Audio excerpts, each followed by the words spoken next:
Assalamualaikum warahmatullahi wabarakatuh. Alhamdulillahilladzi waqafa.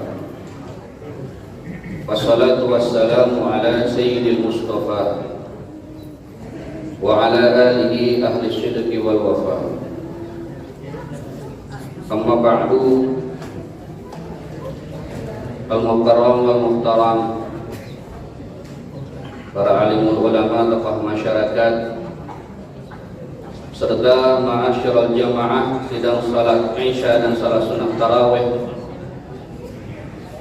di Masjid Jami Al-Hikmah, ya insyaallah selalu dalam lindungan Allah Subhanahu wa taala. Alhamdulillah, syukur kita kepada Allah Subhanahu wa taala yang sampai saat ini kita masih dipilih oleh Allah Subhanahu wa taala menjadi hamba-hambanya yang masih merespon segala apa yang diperintahkan oleh Allah Subhanahu wa taala. Wabil khusus segala amal ibadah, segala amaliyah yang terdapat di bulan suci Ramadan ini, tanpa terasa fase demi fase, hari demi hari, waktu demi waktu sudah kita lewati sampai akhirnya kita sampai di penghujung atau di fase yang terakhir daripada bulan suci Ramadan. Yang pada hakikatnya bulan suci Ramadan itu ada 3 fase. Yang pertama adalah rahmah, yang kedua fase maghfirah, dan yang ketiga adalah fase itqum minan nar.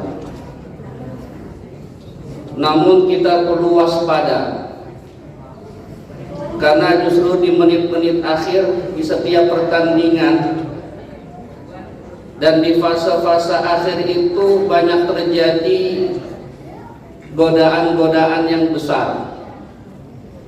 Justru muncul rintangan, hambatan yang besar. Ini kadang tidak diantisipasi oleh kita sebagai umat baginda Rasul. Kadang tidak diantisipasi kita sebagai hamba Allah Subhanahu wa taala. Kita tidak wanti-wanti bahwasanya fase akhir ini merupakan fase yang sangat sakral, fase yang sangat menentukan, babak yang sangat menentukan. Apakah kelak atau nanti kita akan menjadi aidina wal faizin atau tidak? Ataukah kita menjadi aminal asqiya'i wal mamdudin atau tidak? Maka ini Rasulullah sallallahu alaihi wasallam memperingati atau memperingatkan, mentanbih kepada kita sebagai umat baginda Rasulullah sallallahu alaihi wasallam bahwasanya Rasul memberikan satu hadiah. Jadi kalau kita ibaratkan di fase terakhir ini itu ada 2 godaan. Godaan secara duniawiyah dan godaan secara ukhrawiyah. Tinggal hati kita, tinggal diri kita, tinggal jiwa kita ini mau kemana larinya. Godaan secara duniawiyah jelas mungkin sekarang sudah banyak. Di mana-mana dipampang diskon 10%, 20%, bahkan sampai 70%. Itu secara duniawi. Yang menarik hawa nafsu kita secara duniawi ingin hadir ke sana. Tapi kalau kita tahu hakikat daripada bulan Ramadan, maka la tanammawaha. Kita sebagai umat baginda Rasul, sebagai hamba Allah ingin kulluha Ramadan. Semua bulan di 1 tahun ini adalah bulan suci Ramadan. Kenapa? Ada satu hadiah, satu diskon yang tidak dimiliki oleh hamba-hamba Allah yang lain, tidak dimiliki oleh umat nabi-nabi yang lain, yaitu jelas Inna anzalnahu fi lailatul qadar.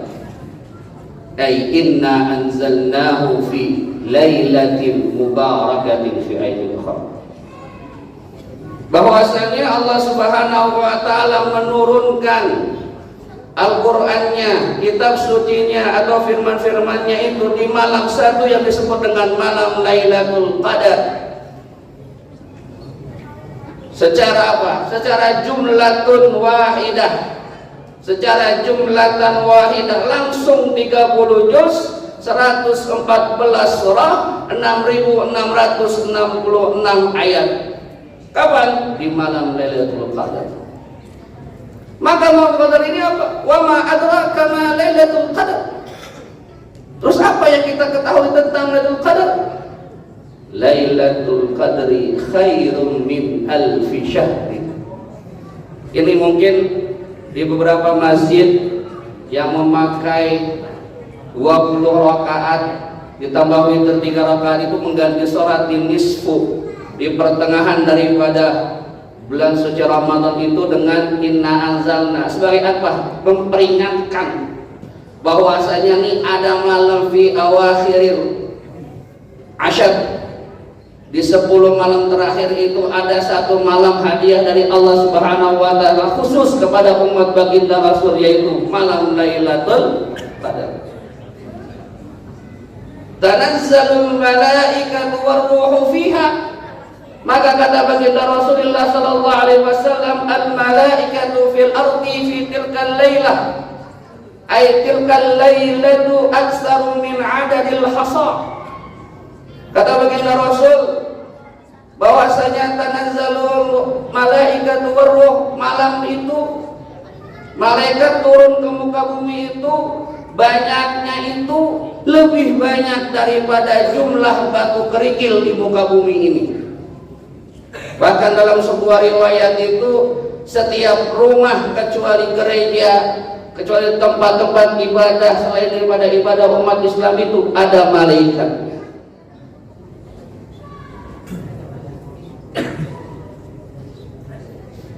Bahkan Jibril la yada'u ahadan bimusafihi. Jibril itu tidak akan meninggalkan hamba Allah atau umat baginda Rasulullah kecuali menyentuh, kecuali memegang, kecuali bermusahafah, bersalaman dengan umat baginda Rasul pada malam Lailatul Qadar. Kaifal alamah? Bagaimana alamat atau tanda-tandanya orang yang dipegang, orang yang disentuh, orang yang bersalaman bermusahafah dengan malaikat Jibril? Malaikat sya'arra jildu. Yang pertama, orang yang ketika beribadah pada malam itu tubuhnya itu, kulitnya itu menggigil, bergetar. Ketika dia qiyamul lail, kalau nanti tadi saya dengar bahwasanya malam ini udah dimulai, malam ke-21 ini udah dimulai i'tikaf di Masjid Tahimah ini. Maka ketika dia melampaikan atau melantunkan ayat-ayat Allah bil qiyam dengan bertakbiratul ihram Allahu akbar, itu udah bergetar dirinya itu. Bergetarnya apa? Karena meresap masuk bi mushafi Jibril, disentuh oleh malaikat Jibril. Bukan mengingat apa? Bukan ingat ibunya yang sudah meninggal, bukan ingat orang tua yang sudah, bukan ingat anaknya, bukan. Tapi apa? Itu hatinya tersentuh. Maka alamat yang kedua, ratta qalbuhu. Ketika badan secara jasmaniah sudah menggigil, sudah bergetar, hati juga ikut pilu, terenyuh. Dan yang ketiga, wadama'at ainahu. Dan yang ketiga, tanpa tidak dirasa berlinanglah air mata. Ini tanda-tandanya orang ketika ibadah disentuh oleh malaikat Jibril.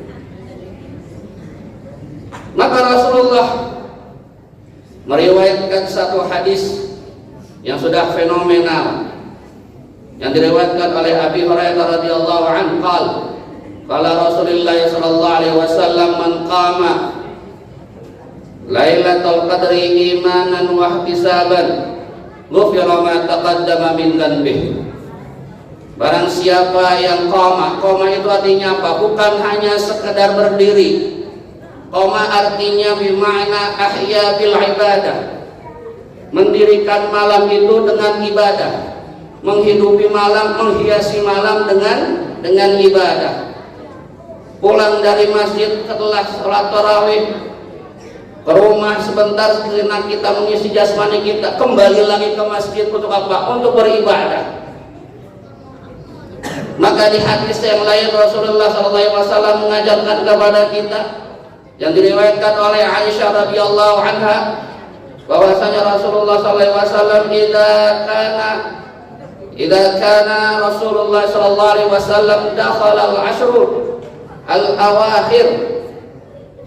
Karena Rasulullah sallallahu alaihi wasallam idza dakhala al-ashr al-awakhir, bahwasanya Rasulullah sallallahu alaihi wasallam ketika masuk 10 hari yang terakhir di bulan suci Ramadan, apa yang pertama beliau lakukan? Ahyal laila.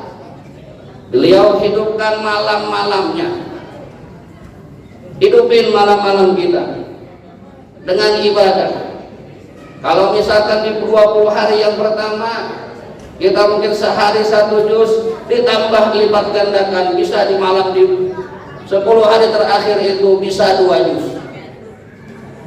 Atau misalkan kita hanya 1 safhah, 1 halaman di hari-hari biasa atau di 20 hari biasa, maka ditambah lagi di 10 hari terakhir ini. Sedekahnya dilambahkan lagi. Walasiyama apalagi mendirikan malamnya, sholatnya yang tadinya cuma 2 rakaat tahajudnya ditambah lagi, witirnya ditambah lagi. Ahyal. Yang kedua, ayat Allah ahlahu, bangunin, membangunkan kerabatnya, khususnya apa? Keluarganya. Kita ke masjid, misalkan bapak nih nanti malam ke masjid, ajak istrinya. Maka istri itu ketika diajak untuk beribadah, sami'na wa ata'na. Itulah mar'atun salihah. Siapa mar'atun salihah? Allati tu'inu imana zawjih. Jadi mar'ah salihah itu adalah perempuan-perempuan yang nurut apabila diajak untuk beribadah oleh suaminya, yang menolong suaminya dalam kebaikan, yang menolong suaminya dalam iman kepada Allah Subhanahu wa ta'ala. Maka yang kedua, bangunin anak kita, bangunin istri kita. Kalau mereka nggak mau ke masjid, tonton, lihat mereka itu udah melaksanakan tahajud atau belum. Baru kita berangkat ke masjid untuk melaksanakan i'tikaf. Kita sebagai laki-laki. Dan yang ketiga, wajadda mizarahu. Rasulullah ngencengin ikat pinggangnya. Kalau kainnya itu bahasa dikencengin kainnya tuh, diangkat lagi, dikencengin lagi. Maksudnya apa? Sungguh-sungguh lagi beribadah. Beribadah benar-benar mukminan wa muhtasiban, benar-benar karena apa? Karena Allah Subhanahu wa ta'ala. Nah inilah yang diajarkan oleh baginda Rasulullah sallallahu alaihi wasallam. Dan yang terakhir, ma'asyiral jamaah, karena dibatasi oleh waktu. Ya, kita kan bisa lama-lama, pengen kita sharing lama-lama, cuma nggak bisa, dibatasi oleh waktu. Makna syaddul mizar, apa itu syaddul mizar? Al-Fakir ingin menekankan. Yang pertama adalah izalatul mizar. Maksudnya tinggalin perempuan kita. Maksudnya apa? Kita yang suami istri udah cukup malam kita isi dengan ibadah. Walaupun berhubungan suami istri itu ibadah. Tapi Rasul izal, ninggalin hubungan suami istri itu di malam hari, di 10 malam terakhir. Udah cukup apa? Cukup at-tashmir, cukup sungguh-sungguh beribadah kepada Allah Subhanahu wa ta'ala. Kita serahkan ini malam 10 yang terakhir ini, benar-benar kita sebagai hamba Allah, kita serahkan jiwa kita, diri kita kepada Allah Subhanahu wa ta'ala. Dan Imam Al-Ghazali Al-Fakir mengutip dari kitab I'anat Talibin, ada kaidah dalam mengetahui kapan itu malam Lailatul Qadar. Wa tu'lamu fiha min awwali al-yawmil awwali min asy-syahr. Diketahui itu ketika apa? Dari awal bulan Ramadannya. Kalau awal bulan Ramadannya, fa in kana awwaluhu yaumal ahad ay yaumal arbi'a fa hiya lailatul 29. Kalau andai kata malamnya itu dimulai puasa itu hari Ahad atau hari Rabu, maka malam Lailatul Qadar itu malam 29. Kita kemarin ini ada berbeda pendapat, ada yang Sabtu, ada yang Ahad. Tinggal pilih saja mau yang mana. Tapi Rasulullah sallallahu alaihi wasallam taharru carilah di malam-malam ganjil di malam di 10 terakhir bulan suci Ramadan. Mudah-mudahan apa yang Al-Fakir sampaikan pada kesempatan hari ini, pada kesempatan yang insya Allah penuh keberkahan ini, bisa bermanfaat bagi kita semuanya. Al-Fakir usikum wa nafsi bi taqwallah. Jangan jadikan tontonan sebagai tuntunan, tetapi jadikanlah tuntunan yang telah kita dapatkan selama bulan suci Ramadan ini sebagai pedoman kita untuk menuju ridhonya Allah Subhanahu wa taala. Demikian, wabillahi taufiq wal hidayah wal 'afwu minkum. Wassalamu alaikum warahmatullahi wabarakatuh.